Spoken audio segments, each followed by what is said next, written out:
E aí pessoal, tudo bem? Como é que vocês estão?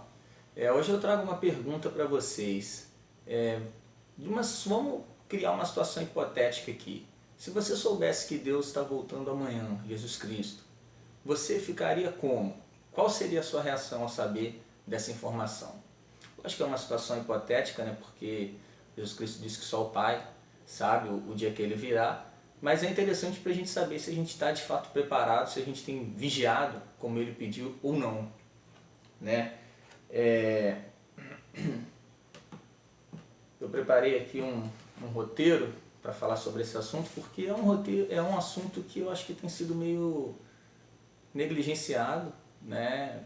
Praticamente ninguém fala, ninguém toca. Eu acho que se você cita a Bíblia hoje como fonte de alguma informação, você é praticamente um lunático, você é taxado como um fanático religioso, como se na Bíblia só tivesse escrito bobagem, né? Como se não fosse um grande guia para a gente entender a história da humanidade e grande fonte de sabedoria, né?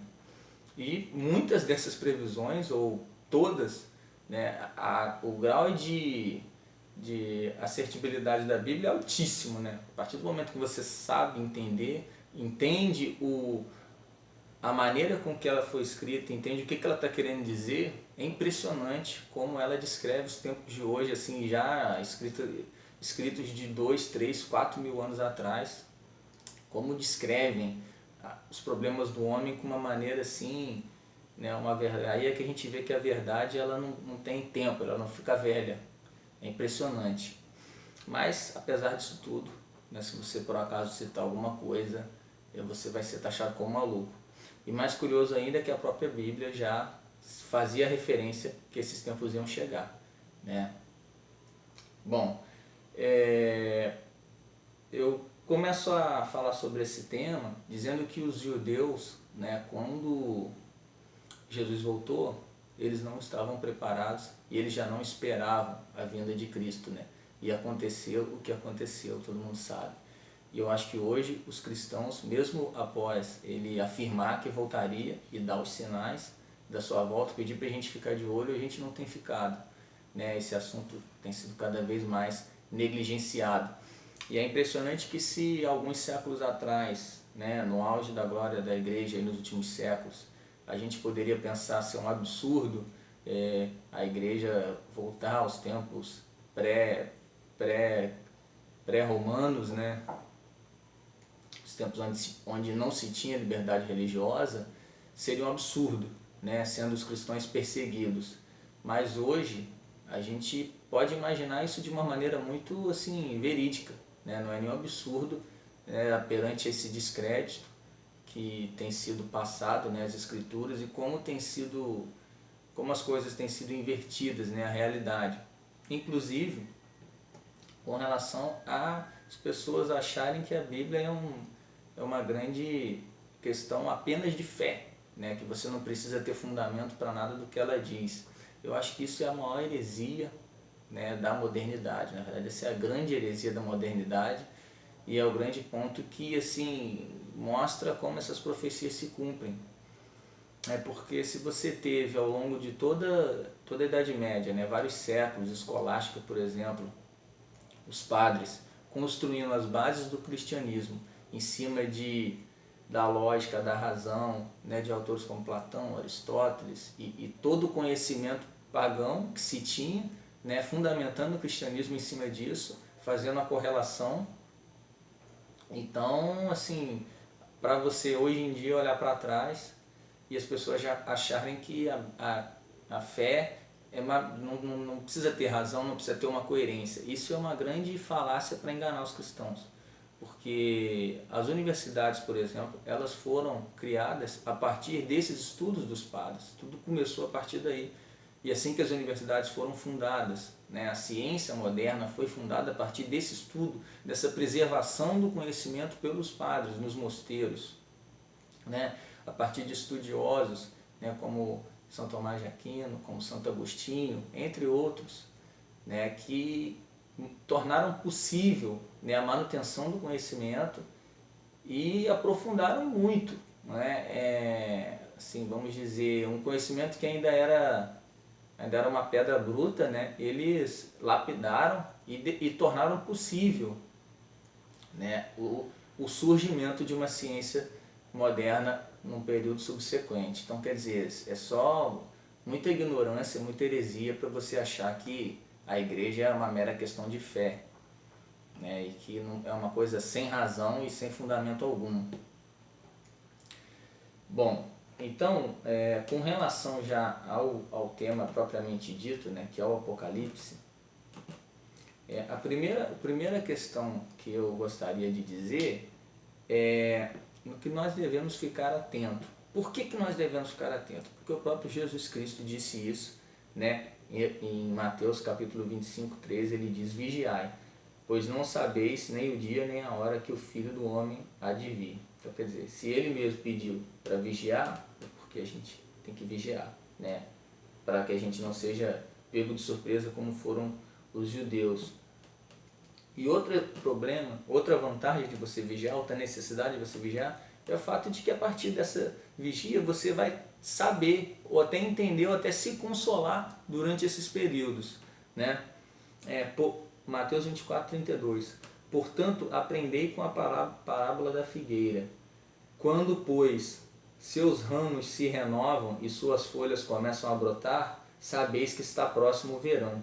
Da mesma forma, quando virdes todos esses acontecimentos, sabei que ele está muito próximo às portas. Então, quer dizer, as anunciações que acontecem, as profecias que acontecem do Apocalipse, é para a gente ficar ciente do que está por vir e se preparar mais do que nunca.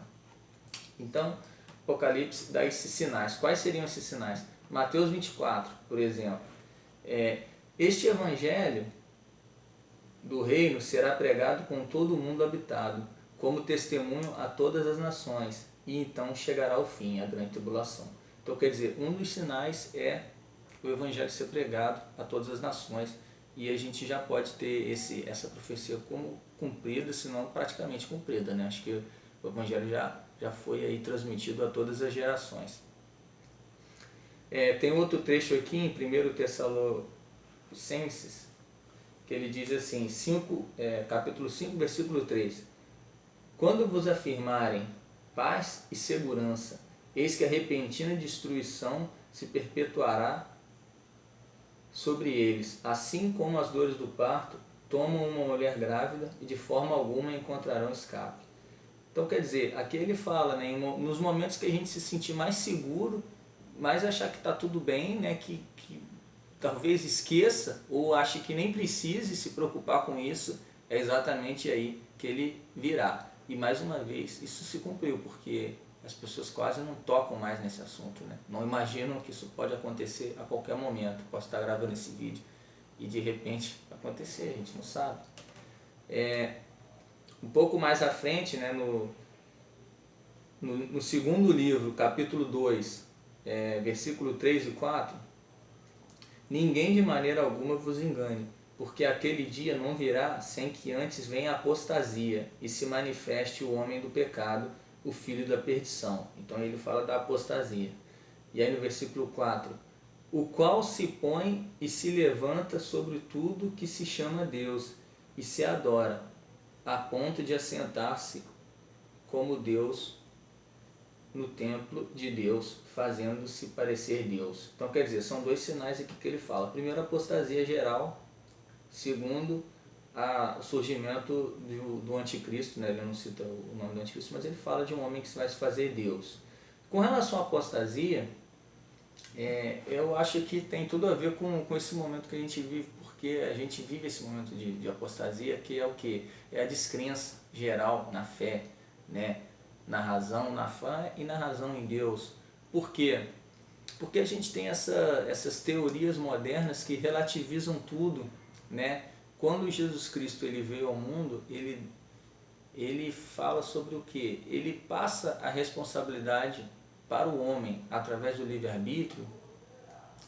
Ele dá a liberdade individual e também a responsabilidade individual, porque se você tem liberdade, você tem a responsabilidade sobre os seus atos.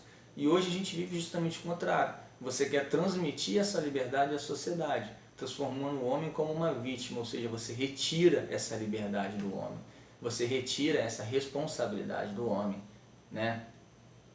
E não só isso, você tem diversas outras ideias que vão fazendo, não atacando Deus diretamente, né? Porque acho que aí seria descarado, né? O inimigo ele não age assim, ele age de uma maneira muito mais avançada, muito mais inteligente, né? Ele age de uma maneira que todas as coisas que fazem você chegar à conclusão que Deus existe, que Deus é o centro da razão humana, ele vai atacando essas bases, né? Ele vai tirar a meritocracia, vai tirar a responsabilização individual, vai destruir, por exemplo, a família, né? Vai atacar as verdades, vai dizer que não existe verdade. Quer dizer, ele vai atacar todas essas bases ao ponto de que uma pessoa que vai nascendo, a partir de que as gerações vão sucedendo, né, e as pessoas crescem a partir dessas ideologias, elas já não acreditam mais em Deus. Não é que elas não duvidem de Deus, elas simplesmente não, né, Deus não faz sentido. Dentro de uma cosmovisão totalmente modificada, Deus passa a não fazer mais sentido. Não é que um momento o homem diz, não, agora eu não acredito mais, provou que Deus não existe. Não, não é isso. As pessoas simplesmente não pensam mais em Deus. Não, o Deus não é mais necessário, né? Aquilo que Nietzsche fala, alguns outros estudiosos, é mais ou menos isso que acontece.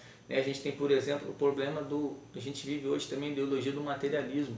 Só vale aquilo que é material, né? Aquilo que se pode tocar. Então, quer dizer, o homem passa a se preocupar só com o seu sustento aqui na Terra. Tudo, o mais importante passa a ser o sustento, os bens materiais.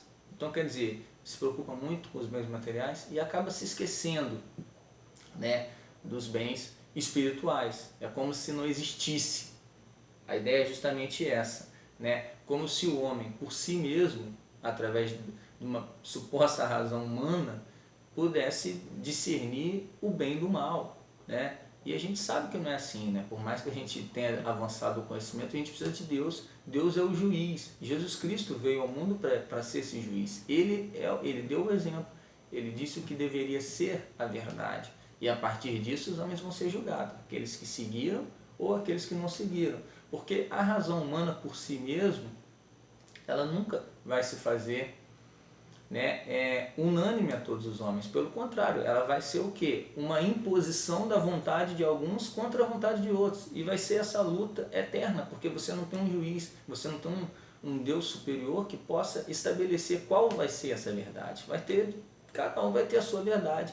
E é exatamente isso, né, que as ideias da modernidade propagam, né, a ponto da gente achar que simplesmente Deus não existe ou que Deus não é necessário.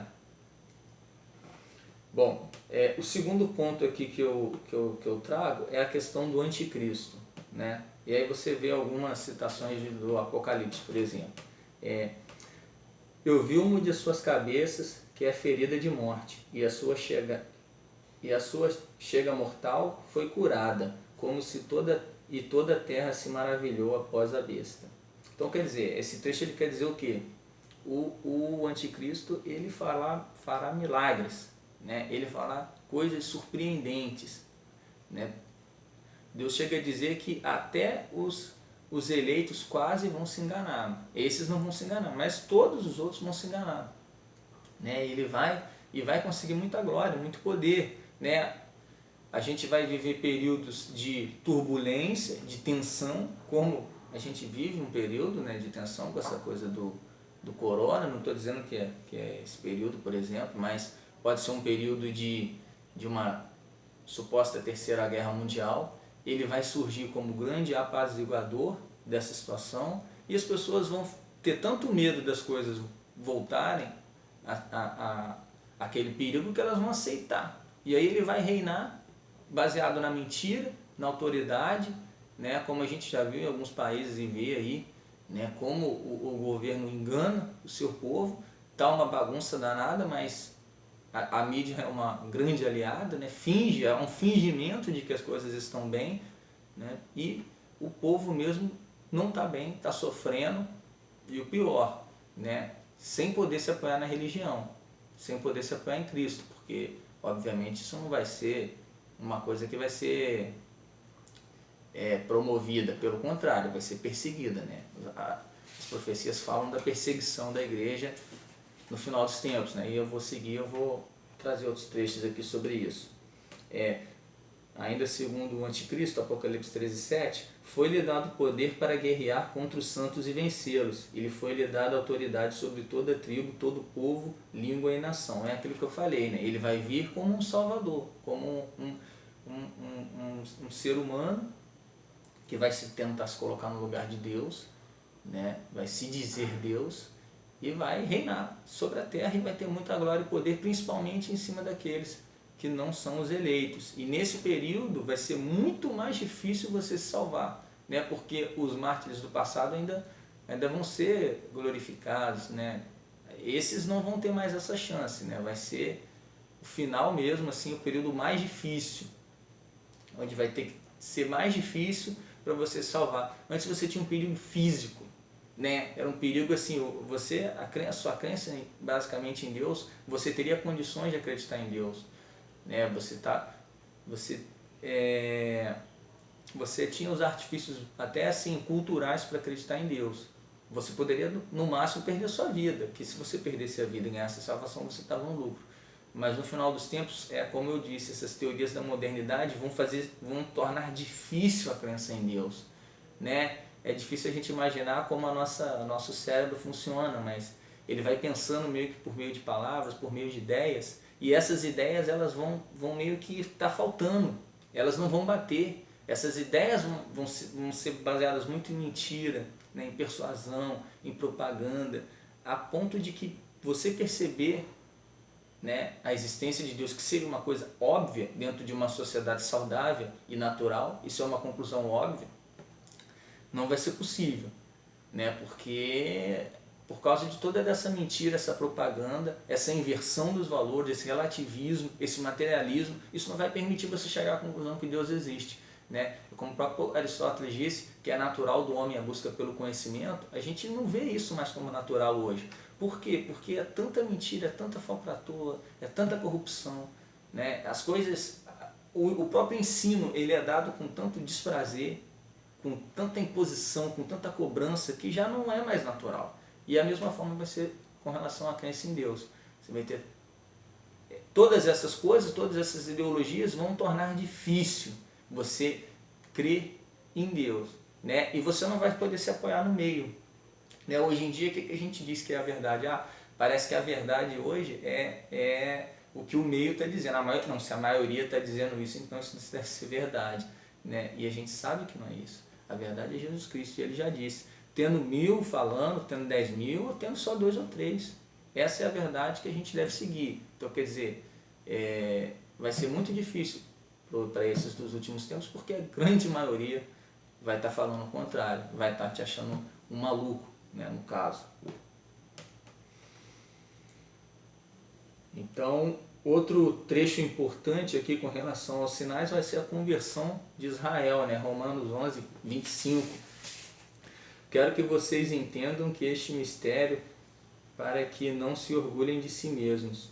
Alguns do povo de Israel têm o coração endurecido, mas isso durará apenas até que os tempos dos gentios se completem. Então, quer dizer, Israel acabou passando por esse período até por uma punição de vida, de descrença em Jesus Cristo. E no final dos tempos ele será convertido. Isso também vai ser um dos sinais do fim dos tempos, né? A gente fala que a igreja se corromperá, né? Alguns dos intérpretes do livro de Apocalipse falam isso. Eu acho que esse é o trecho mais difícil de compreensão, porque o trecho não é muito claro, ele fala através de símbolos, né? Mas esse é um trecho que cita a corrupção da igreja, por exemplo. Então, eis que se aproximou um dos 7 anjos que tem Apocalipse 17, 1 e 2. Então, eis que se aproximou um dos 7 anjos que tem as 7 taças e convidou-me dizendo, vem comigo que eu mostrarei a condenação da grande prostituta, que está assentada sobre muitas águas, com quem os reis do mundo se prostituíram e os habitantes da terra se embriagaram com o vinho da sedução. Então a igreja poderia, uma das interpretações para esse texto seria que a igreja, né, seria essa grande prostituta e que ela se corromperia juntamente com os reis dessa terra, né, e que não é uma situação muito longe do que a gente vive e muito difícil de se imaginar, né? E assim, às vezes você pode estar com uma versão da Bíblia diferente da que eu estou lendo aqui, né? E pode não bater exatamente os versículos, mas você joga no Google que você vai encontrar. Né? Eu, por exemplo, a versão que eu tenho da Bíblia não batia com o livro, né? Então isso acontece. Tem várias versões, às vezes não. Outro trecho importante que isso eu percebo muito hoje, assim, é que não haverá mais um meio termo entre os que acreditam em Cristo e os que não acreditam em Cristo, que não estão com Cristo, né? Ou seja, aqueles que se perverterão juntamente com o anticristo. Apocalipse 13:7. Também obrigou todos, pequenos e grandes, ricos e pobres, livres e escravos, a receberem certa marca na mão direita ou na testa, para que ninguém pudesse comprar nem vender, a não ser que tivesse a marca, que é o nome da besta ou o número do seu nome. Então, quer dizer, no final dos tempos você não, assim, vai ser muito. Se você vai a alguns anos atrás, você não viu uma grande divisão entre as pessoas, né? Você viu as pessoas assim, convivendo em certa harmonia, lógico, uns mais ou menos no caminho, mas você via um consenso na maior parte dos princípios, dos valores e das crenças e tudo mais. Hoje isso foi quebrado, né? Hoje a gente já percebe que as pessoas se posicionam de uma maneira muito assim, opostas a todos os grandes temas em discussão na sociedade. Essa divisão ela já está bem clara. Então isso é um ponto também que se mostra, né? Então outro sinal vai ser a perseguição dos cristãos, né, que tem Mateus 24:9. Então sereis entregues e atormentados, matar-vos-ão e sereis por minha causa objeto de ódio para todas as nações. Né? Então não só alguns trechos da Bíblia, né, mas outros sábios e supostamente profetas já alertaram, né, que no fim dos tempos o cristianismo vai voltar a ser como era nos primórdios, né, que você vai ter que ir para se esconder praticamente para falar do evangelho, para rezar. E assim, para mim isso não está num período tão assim diferente, né? Lógico que talvez, parece que ainda vai ter a grande igreja, vai ter a igreja, só que essa igreja já não vai mais falar das coisas de Deus, do evangelho de Deus, né? Ela vai estar totalmente corrompida. E se você quiser realmente viver aquele cristianismo, né, que foi pregado por Jesus Cristo, com aquelas ideias centrais, você vai ter que fazer isso escondido, né? Basicamente isso que as profecias falam. Vale salientar também que assim, essas profecias têm um grau de subjetividade, um grau de interpretação muito, assim, um grau de simbolismo muito elevado, o que torna difícil você falar com exatidão, né? Mas a gente vai tendo algumas impressões gerais e a partir do momento que os fatos for se desenrolando, né, ao longo dos tempos da história, a gente vai mais ou menos identificando. Né? Ainda tem um trecho que pesa assim para os críticos, né, do Apocalipse, que fala que Jesus disse, aquele trecho do Evangelho, eu não separei, mas vale citar, que não se passará essa geração antes que esses fatos se cumpram. Né? Bom, segundo estudiosos, né, do trecho do Apocalipse, todas essas profecias elas têm um cumprimento no momento que elas foram realizadas e também um momento histórico. Por exemplo, com relação a essa queda, né, da igreja, que Jesus disse que os apóstolos iam ver, está relacionado à queda de Jerusalém, né, que os apóstolos viveram a queda de Jerusalém, ela caiu no primeiro século, né, os judeus eles eram um povo que não tinham a liberdade, né, eles eram servos e a igreja perdeu, né, o templo foi destruído ainda nesse primeiro século. Então, assim, essas profecias elas têm uma dupla função, assim, uma no próprio tempo que elas são realizadas e outra ao longo da história. Então, quer dizer, isso acontece sob certos aspectos em todo o tempo de alguma maneira, mas também vão acontecer no final da história. Bom, e aí, após todos esses sinais, né, e todo esse governo do anticristo, esse poder, essa corrupção, essa inversão de todas as lógicas, né, de tudo que vai tornar cada vez mais difícil a crença em Deus.